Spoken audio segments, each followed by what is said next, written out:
মনস্থির যেটা করেছো সেখান থেকে যেন ফিরে আসো, কারণ এর পরে সেই জায়গায় প্রত্যাশা যাবে, বিশেষ করে দর্শকদের যাদের জন্য আমরা তুমি এই স্বপ্নটা দেখি, সেই 14 বছরের সৃজিত মুখার্জি, সেই রিজু যার জন্য তুমি বানিয়েছো, আমার মনে হয় সে আরো কয়েকটা ডিজার্ভ করে তোমার হাত থেকে। আমার আপনাদের মাধ্যমে দর্শকদের কাছে একটাই প্রশ্ন, আপনারা এই 4 জনকে যদি আবার দেখতে চান, প্রত্যেকটি কমেন্টে প্রত্যেকটি মেসেজে আপনারা লিখুন। যদি না দেখতে চান তাহলে আমরা একসঙ্গেই সবাই চলে যাব, কিন্তু যদি দেখতে চান আমরা চাইবো যে আমরা সবাই মিলে সৃজিত মুখার্জির ডিসিশনটাকে রেকর্ড করাবো।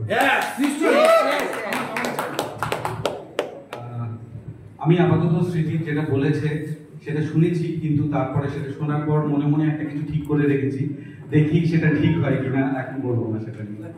তো এমনি ট্রেলার কেমন লাগলো আমার পক্ষে বলা খুব মুশকিল, কিন্তু সত্যি এইটা যে ও করেছে, বিশেষ করে যেটার কথা শুরুতেই জিজ্ঞেস করলেন সৃজিতকে, যে ছোট ছোট টিপিং গুলো, আমি যে জয় বাবা ফিল্মদের ওই দৃশ্যটার একটা ফ্ল্যাশে কয়েক সেকেন্ডেও আমি যে ওদেরকে রিঅ্যাপিয়ার করতে পেরেছি, এটা আমার সাংঘাতিক সৌভাগ্য। কারণ যেগুলো অলরেডি হয়ে গেছে সেগুলো তো আর আমরা করছিলাম না, কিন্তু এই সুযোগে ওইখানে একবার ঘুরে আসা, এটা অসাধারণ ঘটনা। এবং তার সাথে এটাও ঠিক যে এই যে বড় স্ক্রিনে আমাদের 3 জনকে একদিনের জন্য দেখতে পাওয়া যাবে, সেটা সবাইকে দেখতে পাওয়া যাবে, কিন্তু সেটাও আমার জন্য একটা দুর্দান্ত ঘটনা। তো আপাতত আমি মন খারাপ করছি না, খুশি আছি। আমি আমার যথারীতি কি বলবো বুঝতে পারছি না, কিন্তু এই ভবিষ্যতে কি হয় সেটা তো আমরা জানি না, জানতে পারা যায় না। তো এখন যেটা রয়েছে আপাতত এই আনন্দের মোমেন্টটা, যে এখন আমরা প্রথম একটা আভাস পেয়েছি যে কি আসতে চলেছে, সেইটা আমরা দেখে যতটা আনন্দ পেয়েছি সেই আনন্দটাকেই ভালো করে এনজয় করি, ফিল করি। বড় পর্দায় নন্দনে আমাদের সবাইকে দেখতে পাওয়া যাবে, যেটা সবাই বলছে এটা একটা সৌভাগ্যের ব্যাপার। সেটার জন্য এখন আরো অধীর আগ্রহে অপেক্ষা করতে শুরু করলাম, এবং এই ইমেজগুলো দেখে এক্সাইটমেন্ট কমতে চলে গেল।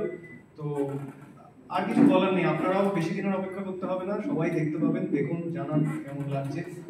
আমি নিজেও এখন খুব দেখতে চাই, পারছি না। ঋদ্ধি আর রনিতাকেও ডেকে নেবো একটু স্টেজে এসে, একটু তোমাদের ট্রেলার নিয়ে একটু দুটো।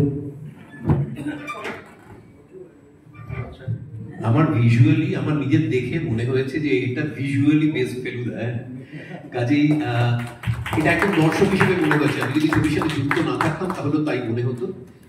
তার জন্য সৃজিতের তো অবশ্যই বিরাট ভূমিকা আছে, এবং বাকি এই যে এই জায়গায় নিয়ে যাওয়ার স্বপ্ন দেখে কেউ সেই স্বপ্নটাকে ছুঁতে পারে, সেই স্বপ্ন ছোঁয়ার একটা ভীষণ মাস্তানি আছে।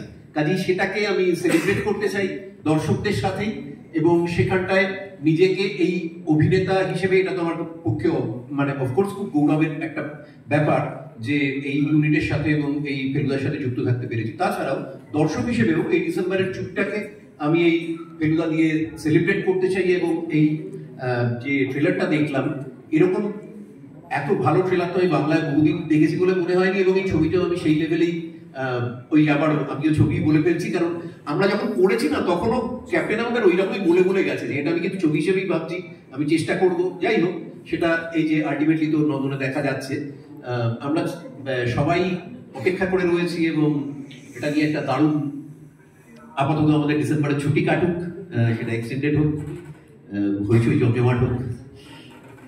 মানে ট্রেলার দেখার পর বেশি কথা বলা উচিত না, ট্রেলারে যা বলার বলে দেওয়া হয়েছে, আপনারাও বুঝতে পেরেছেন সেটা, সুতরাং দেখে ফেলুন হইচই। ধন্যবাদ, থ্যাংক ইউ সো মাচ। শেষে अगेन আমার মানে ক্রিকেট খালি চলে আসে আমার কথার মধ্যে। তো ফেয়ারওয়েল স্পিচ দুজনের দুরকম হয়েছিল। আমাদের ছোটবেলায় বড় হয়ে ওঠার সময় যেই দুজন ব্যাটসম্যানকে নিয়ে ম্যাক্সিমাম তর্ক হতো, সচিন তেন্ডুলকর আর নারায়ণ লারা। তো সচিনের খুব মানে ইমোশনাল 200তম টেস্ট, ওয়ানকাডে, লম্বা ফেয়ারওয়েল স্পিচ। কিন্তু আমরা 4 জন ব্রায়ান লারার স্টাইলে শুধু বলবো, ডিড উই এন্টারটেইন? এইটুকুই আমাদের প্রশ্ন, অডিয়েন্সের কাছে এইটুকুই প্রশ্ন রেখে আমরা শেষ করব। Thank you thank you so much.